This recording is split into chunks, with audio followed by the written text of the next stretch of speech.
안녕하세요. 일본의 소식을 쉽고 빠르게 간추려서 전해드리는 오늘의 일본입니다. 8월 18일 화요일 오전 뉴스 보내드리겠습니다. NHK 보도에 따르면 17일 도쿄에서 161명, 카나가와 51명, 사이타마 35명, 치바 32명, 오사카 71명, 아이치 43명, 후쿠오카 50명의 감염이 확인되는 등 총 644명의 확진 판정을 받은 것으로 파악되었습니다. 일본 내 감염이 확인된 사람은 56,857명이며 요코하마 크루즈선을 포함하면 총 57,569명이 감염된 것으로 파악되었습니다. 한편 오사카에서 5명, 치바 2명, 도쿄, 카나가와, 아이치, 후쿠오카, 오키나와에서 각각 1명, 이렇게 총 15명의 사망이 발생하였으며 누적 사망자는 일본 내 감염이 1,119명, 요코하마 크루즈선 승선자를 포함하면 전체 1,132명이 되었습니다.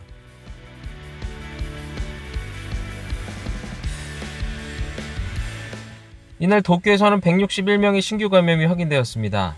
10세 미만부터 90대까지의 남녀 161명이 신규 확진 판정을 받은 것으로 파악되었으며 이 중 92명은 감염 경로가 파악이 되지 않거나 조사 중이고 69명은 기존 감염자의 밀접 접촉자로 확인되었습니다. 연령대로는 20대에서 30대가 총 80명으로 전체의 약 50%로 젊은 층의 감염이 두드러지며 40대에서 50대는 총 47명으로 약 29%로 나타났습니다. 감염 경로로는 161명 중 가정 내 감염이 27명, 직장 내 감염이 6명, 회식에서의 감염이 12명, 시설 내 감염이 1명 등으로 확인되었습니다. 한편 이날 70대 남성 1명의 사망이 발생하였으며 현재 중증 환자는 2명 증가한 27명, 입원 환자는 61명 늘어난 1666명으로 파악되었습니다. 이로써 도쿄의 누적 확진자 수는 17,875명, 누적 사망자 수는 341명이 되었습니다. これまでの流れから言うと月曜日は少ない数字になります。お盆があったり夏休み中ということもございますが、ここがこらえどころということでご協力を引き続きお願いしたいと思います。 도쿄의 코이케 지사는 17일 도내에서 감염이 확인된 사람이 이달 11일 이후 처음 200명 이하로 내려간 161명의 신규 감염이 확인된 것에 대해 그동안의 흐름으로 보면 월요일은 적은 숫자가 되었다. 연휴나 주말 등이 있으므로 약간의 숫자의 변화가 있다고 생각하지만 특별한 여름이라는 것으로 여러분들이 여러가지 협력을 해주셔서 감사드린다라고 말하였습니다. 또한 기자들이 이것이 피크아웃인가에 대한 질문에 코이케 지사는 전문가에게 분석을 부탁드리려고 생각한다. 여름 휴가 중이기도 하지만 여기가 참아야 하는 곳으로 계속 협력을 부탁한다라고 말하였습니다. 少しずつ増えて 8.6% まで来てますので、ここはよく注意をしなきゃいけないと思っております。 한편 니시무라 경제재생 담당상은 기자회견에서 신규 감염자의 수가 고공행진을 하면 병상을 압박하게 되므로 숙박요양시설의 확보도 중요하게 된다. 숫자를 잘 보겠다라고 말하였습니다. 또한 중상자의 수에 대해서는 조금씩 늘고 있다. 잘 주의해야 한다라며 계속 주시하겠다라고 말하였습니다. 다음 소식입니다. 오키나와에서의 코로나19의 심각한 감염 상황이 연일 이어지는 속에 카토우생노동상은 현외의 간호사나 보건사의 파견 등 의료체제의 지원을 하겠다고 밝혔습니다. 都道府県知事会と連携して看護師の派遣に向けた調整を進めることにしております。 오키나와현의 인구 10만 명당 일주일 감염자 수가 전국에서 가장 많은 상황이 이어지고 간호사나 보건소의 부족이 발생하고 있습니다. 이에 카토우생노동상은 17일 저녁 기자단에게 현 시점에서는 필요한 의료체제는 확보되어 있는 한편 향후의 상황에 대해서는 더 핍박할 수 있다는 타마키 지사의 요청으로 전국 지사회와 연계하여 간호사의 파견을 위한 조정을 추진하기로 하였다고 말하였습니다. 특히 오키나와에서 50명 정도의 간호사 파견 요청이 있었다는 점에서 현외에서 파견하고 필요시 자유대병원의 간호관 등의 파견도 검토하겠다고 밝혔습니다. 또한 오키나와 현내 보건소를 지원하기 위해 상황을 조사한 뒤 필요한 보건사의 파견과 앞으로 환자가 늘어난 경우를 대비하여 현외로의 이송체제의 검토도 진행한다고 밝혔습니다. 다음 소식입니다. 명절이 끝난 17일도 무더운 날씨가 계속되었습니다. 시즈오카현 하마마츠시는 그동안의 일본 내 역대 최고 기온의 버금가는 41.1도를 관측하는 등 각지에서 무더위를 기록하였습니다. 이는 재작년 7월 사이타마현 쿠마가야시에서 관측된 기온과 함께 관측 사상 일본 내에서 가장 높은 기온입니다. 또한 도쿄와 아이치현, 미야자키현의 일부 지역 등에서도 37도에서 38도의 높은 기온을 기록하였습니다. 도쿄 도내에서는 17일 오후 3시까지 열사병 의심으로 136명이 병원으로 이송되었으며 이 가운데 6명은 위독한 상태로 알려졌습니다. 이에 도쿄 소방청은 야간에도 냉방을 이용하고 수분 보급 등 대책을 취하도록 호소하고 있습니다. 다음 소식입니다. 내각부가 발표한 올해 4월부터 6월까지 GDP, 국내 총생산은 실질 성장률이 연율로 환산하여 마이너스 27.8%였습니다. 이는 리먼 쇼크 후에 2009년 1월부터 3월에 기록한 연 마이너스 17.8%를 넘어 최대의 침체로 코로나19가 경제에 미친 타격의 크기를 나타내는 결과가 되었습니다. 내각부가 17일 발표한 올해 4월부터 6월까지 GDP 속보치에 의하면 물가의 변동을 제외한 실질 증가율이 이전 3개월과 비교 시 마이너스 7.8%였습니다. 이것이 1년간 계속된 경우로 연 환산하면 마이너스 27.8%로 글로벌 금융위기로 이어진 리먼 쇼크 후에 2009년 1월부터 3월에 기록한 마이너스 17.8%를 넘어 비교 가능한 1980년 이후 최대의 하락이 되었습니다. 항목별로 살펴보면 개인 소비는 정부의 긴급사태 선언 등으로 외식과 여행을 자제하는 움직임이 확산되면서 마이너스 8.2%로 1980년 이후 최대의 하락폭을 보였습니다. 수출 또한 크게 떨어져 마이너스 18.5%였습니다. 이는 미국이나 유럽을 비롯한 해외 경제가 악화되면서 자동차 등 수출이 줄어들고 수출에 개상되는 외국인 여행자의 소비가 급격히 떨어졌기 때문입니다. 이 밖에 기업의 설비 투자가 마이너스 1.5%, 주택 투자는 마이너스 0.2%가 되었습니다.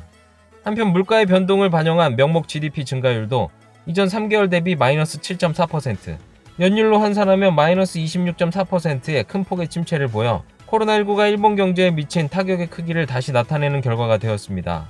4月、5月に緊急事態宣言を発出をいたしまして、いわば人為的に経済を止めていた状況でありますので、その影響でこうした厳しい結果となっております。 이번 GDP에 대해 니시무라 경제재생 담당상은 기자회견에서 코로나19로 인한 4, 5월의 긴급사태의 영향이라고 말하였습니다. 향후에 대해서는 계속 어려운 상황에 있는 분들의 지원을 소중히 생각하고 일자리를 지키고 생활을 지킨다는 것에 전력을 기울이겠다라며 내수주도의 형태로 일본 경제를 성장 궤도에 되돌리고 싶다는 생각을 나타냈습니다. 향후 경제대책으로서 소비세율 인하 검토에 대한 질문에 니시무라 씨는 소비세는 모두 사회보장비로 전 세대형 사회보장 개혁에 활용하고 있다. 이런 것들을 충분히 머리에 두고 생각해야 한다. 앞으로 다양한 상황, 해외의 상황을 보며 경제 운영에 만전을 기하겠다라고 말하였습니다. 긴급사태 선언으로 경제를 인위적으로 멈춘 측면이 컸다. 현금 10만엔의 일률적 급부가 되고 조금씩 소비가 올라가는 숫자가 있는 반면 실업률 등 서서히 나빠지는 곳도 있으므로 제대로 상황을 주시하겠다. 코로나19의 영향이 있는 것은 당연한 일이겠지만 아베노믹스가 실패로 끝났음을 나타내는 것이기도 하다. 당정은 임시국회를 소집하고 추가 코로나 대책을 신속히 실시하는 동시에 아베노믹스의 실패를 총괄하여 실효성 있는 대책을 마련해야 한다. 기가 막힌다. 소비세 인상 논의보다 국회의원 월급 삭감을 논의해라. 우리는 지금 1인이라도 어려운 사람이 적지 않다. 의원 월급은 우리의 세금인데 아직 돈을 걷어가는 것을 우선시키는 것은 용납할 수 없다. 이런 일이 있더라도 국회의원은 아파하지 않는다. 통감하고 있는 것이 말버릇인 총리라면 전 국회의원의 급여 삭감 방안을 곧 제시하기 바란다. 국민을 속이고 소비세를 올리고 캐시리스를 도입하려고 한 것은 무겁다. 결과는 예상되었다. 그럼 지출을 어떻게 줄일지의 논의이다. 소비세, 담배세 등 의원은 자신에게 편한 곳에서 세금을 받아왔다. 이제 의원 수나 의원 소득 등 손을 대고 있지 않았던 부분을 대폭 삭감할 차례이다. 소비세 증세가 자민당 내에서 오르내리는 모양인데 의원세로서 모든 급여의 80%를 세금으로 검토하세요. 우선 자신들이 희생되지 않으면 국민들은 납득하지 않아요. 앞으로 더욱 악화하다가 도산도 늘어날 것이다. 정부는 증세로 국민의 부담을 늘리는 것을 생각할 것. 전 세계에 이만큼의 피해를 입힌 발생국인 중국에 대해 손해배상 청구하는 나라가 미국을 필두로 나오겠지. 그때 일본 정부도 중국에 대한 손해배상 청구할 용기가 있을까? 다음 소식입니다.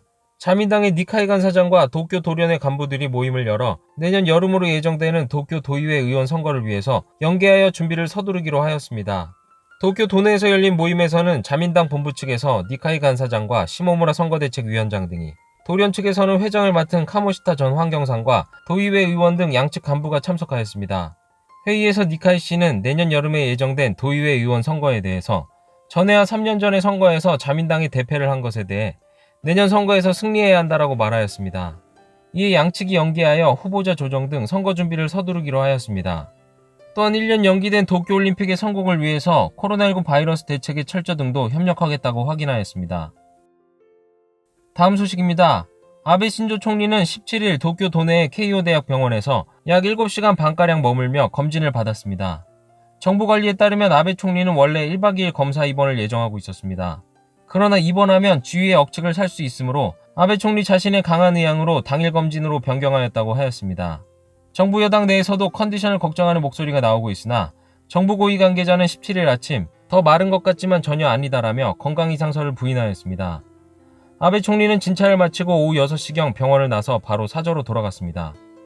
관계자에 따르면 이번 검진은 몸 관리에 만전을 기하기 위해라고 밝혔으며 아베 총리는 18일까지 휴식을 취하고 19일에는 코로나19 바이러스에 대한 대응 등을 논의하기 위해 관저에 나올 예정이라고 합니다. 총리는 케이오 대학 병원에서 정기적으로 건강검진을 받고 있으며 최근에는 6월 13일에 검진을 받았습니다. 이번 진찰에 대해서 병원 관계자는 6월에 추가 검사라고 밝혔지만 총리 주변은 병원이 그렇다면 그런 것이다라며 말을 흐렸습니다. 총리의 상태에 대해서는 감정론 없이 말해야 한다. 건강에 문제가 없다고 국민의 눈에 비치면 일하면 되고 직무를 수행할 수 없다면 신속히 교체하면 된다. 미국과 유럽이라면 틀림없이 그렇게 논할 것이다. 코로나의 감염 확대는 총리의 컨디션 회복을 기다리지 않는다. 지금 할 일은 조속히 국회를 소집하고 특별법을 법적 구속력 있게 개정하는 일이다. 건강은 누구도 중요하다. 건강 이상과 전국을 연결시키지 않는 게 좋다. 다만 건강 이상이면 이 상황, 쉬고 있을 틈이 없는 상황에서 키를 잡는 건 무리. 그렇다면 사임해야 할까? 단지 그것뿐이다. 책임 있는 입장에서 일을 하려는 사람은 건강하지 않으면 안 된다.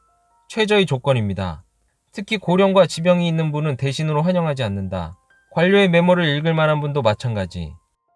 솔직히 아베 씨 개인의 건강 문제는 자신의 책임으로 관리하면 좋고 국민의 생활에 나쁜 영향이 미친다면 총리 대신의 직책을 반납하고 요양하면 된다. 특별대우로 대기 시간도 없을 총리가 7시간이나 검사를.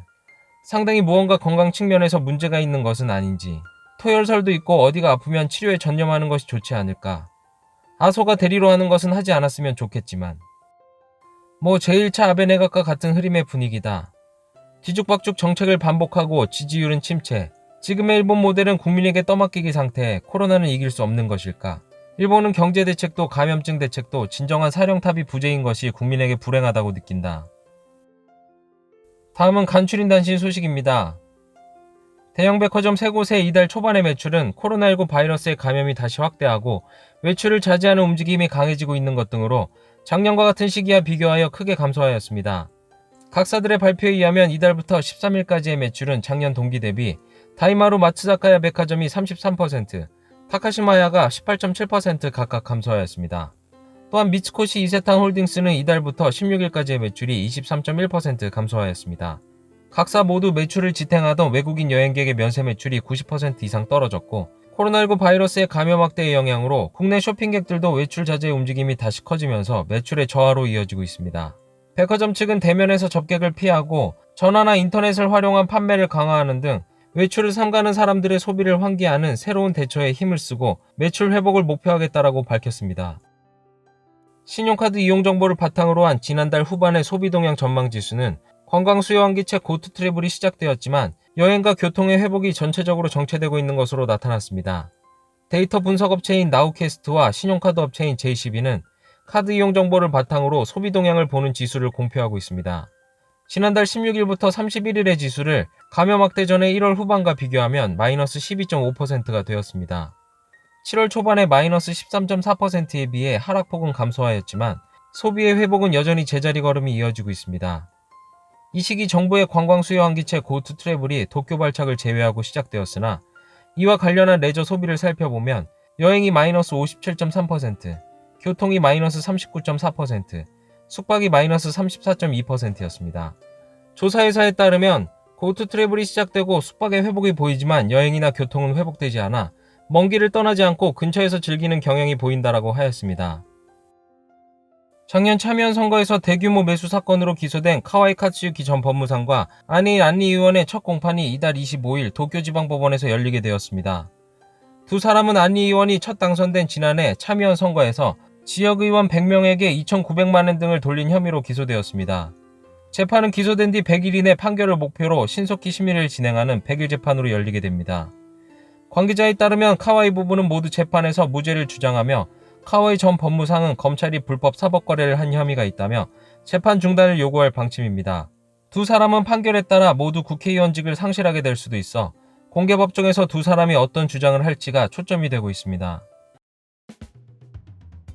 오늘의 일본 소식은 여기까지입니다. 오늘도 즐거운 하루 되시길 바라겠고요.